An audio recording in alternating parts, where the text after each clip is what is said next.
Today we're going to look at some ETFs that may be, in many cases, suitable for retirement portfolios. Now, in retirement, capital preservation becomes super important, right? So in other words, how do you invest so that you don't run out of money in your 80s or 90s?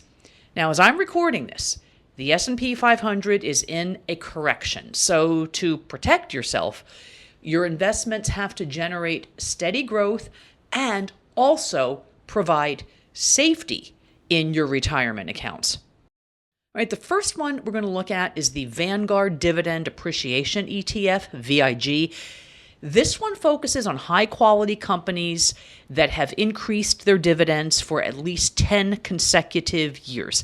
It gives you reliable income and capital growth, making it a solid choice for retirees who want that stability of financially strong dividend-paying companies. And you can think of this as a reliable income stream that grows over time. Now, this does not contain high-yield stocks, which is good because it limits volatility, but a possible downside risk is that it could underperform when high dividend stocks are in favor, especially during market downturns when investors are looking for fast income. All right. Also, its heavy weighting towards large cap stocks can make it vulnerable to market corrections impacting that segment, like we're seeing right now with the S&P 500. All right. ETF number 2, Schwab U.S. Dividend Equity ETF, SCHD. Now, this one tracks high-quality U.S. companies with solid cash flow, high return on equity, and consistent dividend payments, quality companies. And these companies also have sustainable dividends, so rather than chasing high yields, which can be risky, they're just kind of the steady Eddie growers, okay?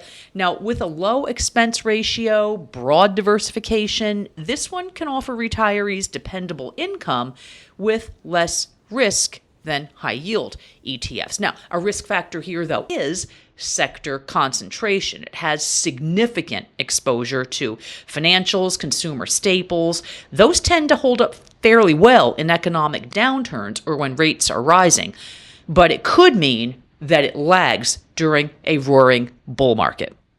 All right, ETF number 3, Invesco S&P 500 Low-Volatility, SPLV.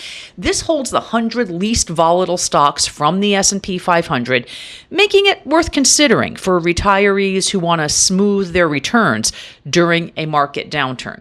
Now, by focusing on stability over growth, this one helps protect wealth during volatile market conditions. So it can be a holding to help minimize risk. So you're not looking for big price appreciation here, okay? Keep that in mind. Possible downside risk is sector imbalance. It selects stocks based on low volatility over the past year. So that can mean overweighting defensives like utilities or consumer staples. And during a strong bull market or an economic recovery, this defensive tilt can mean it underperforms compared to the wider S&P 500. All right, number 4, iShares Core Growth Allocation, ticker AOR. Now, this is what's called a balanced ETF. It has a diversified mix of 60% large and mid-cap stocks, 40% investment-grade bonds, so it has that growth potential along with income. Now, this is a low-cost option for retirees who want to simplify their portfolio while balancing risk and reward. It contains both U.S. and non-U.S. investments. Kind of a one-stop shop, although it doesn't offer all the diversification you need in a fully balanced portfolio. Potential risk here is limited growth potential because of that conservative allocation. That means it can underperform during long bull markets when stocks significantly outperform bonds. And that happens frequently. It's not unusual. Also, rising interest rates can hurt the bond portion of this portfolio. Hey, if you want more ETF tips for your retirement portfolio, here's my free guide to ETF income generation. Now, the idea here is to build a strong, diversified retirement portfolio with the right inputs, okay? And that's why I've put together this ETF guide to help you grow and protect your money. from dividend growth and low volatility ETFs to international exposure and inflation hedges. This guide covers it all for you. So whether you're looking for steady income or long-term growth, these ETFs can support your retirement goals. So if you're ready to level up your portfolio, check out the full guide. Link is in the description. ETF number 5, the Schwab U.S. TIPS ETF. Now, this one invests in U.S. Treasury inflation protected securities, TIPS, which adjust with inflation to preserve your purchasing power. Now, this could be a practical option for retirees concerned about inflation diminishing their purchasing power to help you maintain that buying power over the course of your retirement. Now, these are not perfect, right? No investment is. They can underperform traditional treasuries when inflation is low, and they are, of course, more volatile than cash, especially when the stock market is declining. All right, our 6th ETF, the iShares MSCI EAFE ETF. That's an alphabet soup right there, but the ticker is EFA, and it tracks large and mid-cap stocks from developed markets outside North America. Now, including this ETF in a retirement portfolio gives you diversification.